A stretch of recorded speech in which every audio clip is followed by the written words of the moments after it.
Thanks for checking out another clip of the Cashflow Contractor. We'd love to have you as a part of our audience. Click subscribe wherever you get your podcast. Let's talk about the rest of your team. So you have a full-time financial person in the office. Correct. Who else is on your team? We got recently we just hired a new, it's called the title that we decided to put is, it's a shop clerk. Okay. He's going to be in charge of the organization in the shop. Like you mentioned, Natalie, which is our accounting department, another great asset to the company. She's amazing. My brother, of course, and recently Vicky, which is our assistant, executive assistant.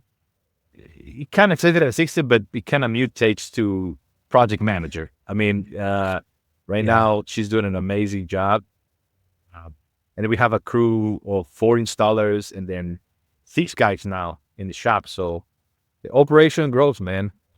We're so happy, and it feels better now that we have the right people at the right places. It makes making business easier and more enjoyable.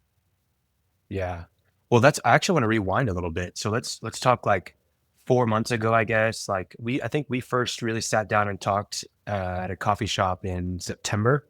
So Correct. why don't you kind of give people listening kind of a sense of what things were like. For me, just coming in, you guys really realized that you need to add another person that wasn't just somebody on the install team or somebody that was in the shop. Where were you guys at mentally? Man, to be honest with you, we were at the tough spot. I'm going to be honest with you, because I feel like a lot of the small businesses, we're great of making things work, right? Installing and fabrication and the production side, we know how to do it. The problem was the organizational part of it, delegating tasks. Me and my brother, we work really hard.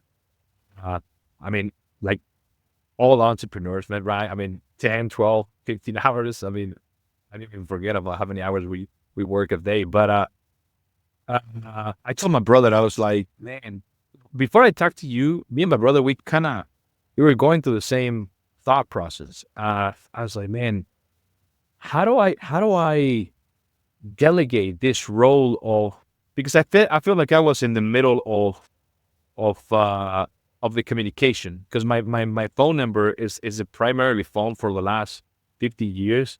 So all the information comes through my phone number, and then I have to put it in the right spots, the right places, right? Either sales, either fabrication, accounting, suppliers. It was just all this communication. And I was falling back on sales.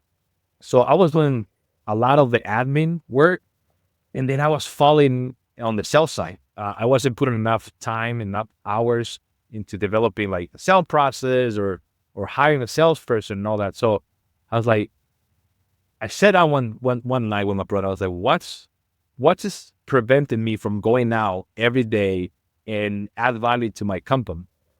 And it was my phone. It was my phone, and then the emails, and putting those little fires everywhere. And that's when we met the Christmas party. Actually, remember when we met Martin's? Yeah, this was like a year ago. Yeah, we met over there, and that's when you told me about that idea of hiring a personal or executive assistant. And I thought, man, it was like, yeah, well, that's for rich people. That's for like super huge companies. It's not for me. Khalil, I love Khalil, but that's just not for me. I can't afford them. But then you plant that seed when we talked about the processes and everything you were doing for other small businesses. I was just, every day I couldn't stop thinking about that, man. From that Christmas party, I just couldn't stop thinking about it. And I was like, man, I think that's the way to go. Until that meeting at the coffee with the Panera.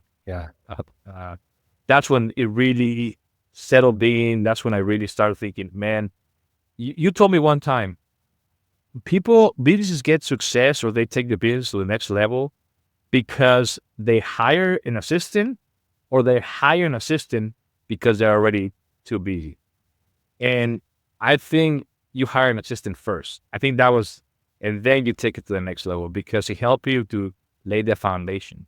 And so that's where we are, man. At a time, I was running a lot of hats, wearing a lot of hats. My brother too, and my brother hates. Let's walk through that a little bit. What are all the hats you were wearing? So project manager, for example, that was me. That was kind of me and my brother. He was doing half of it, and then I was doing like the first part of the project from sales, and then receiving the first call, then scheduling a meeting to do a consultation, do a quote, setting the quote, follow ups on the quote, which that was a big problem for me because I forgot to follow up. We didn't have like a CRM or nothing like that. It was just, we had a software that we use, but it's not a CRM. It's a project manager software. So follow up on the quotes, and then when the quotes gets approved, schedule the template that time, which is when we actually go there and do a final laser measurement, like hard measurements. And then from that point, as soon as we do the final template, then my brother takes care of it, right? Grabs the project and take it to the final end. Cutting, fabrication, installation, and everything. So the project management, man, it's the amount of follow-up you have to do on the project, because there's a lot of moving parts, right? You got to talk to the builder, then you got to confirm the install date, make sure nobody's on their way. We got to get all the sink information, what kind of faucets they want. Like, it's a bunch of little parts. It sounds like easy, but when you have like 10, 15 jobs a week, it gets pretty crowded. On top of that, so I think that was the main deal, the project manager. Yeah. And then I was doing sales, right? And then sales, and kind of like, how do you say that? Receptionist. I mean, that was like my own receptionist, right? Now Natalie helped us a lot. She helped us a lot, but because the phone number, it was tied to the company for so many years, it was like we got a new office number, but nobody called that number. Everybody wants to just talk to me. I don't know. I guess the customers feel like, I thought they feel more. Actually, I was afraid to let that phone go. I was afraid of it. Man, I just deal with the stress. It's okay. Nothing happened. Yeah. And then my brother, on the other end, he was dealing with quality control. But again, because he was involved in all this, managing, we were lacking in the quality control area. So that was where we are whenever we meet over there on that coffee meeting. Thanks for checking out a clip from the Cashflow Contractor. We have full episodes where we go deep on topics that help you grow a construction business that runs without you, so you can have less stress, more time, more money. Now, we've got other videos, other clips, but if you want to check out the full episode for this clip, you can click wherever our editor put it. It might be here, it might be there, it might be over my face, I don't know. But thank you for checking us out. We'd love to have you as a part of our audience. So subscribe or check out a full episode wherever you get podcasts.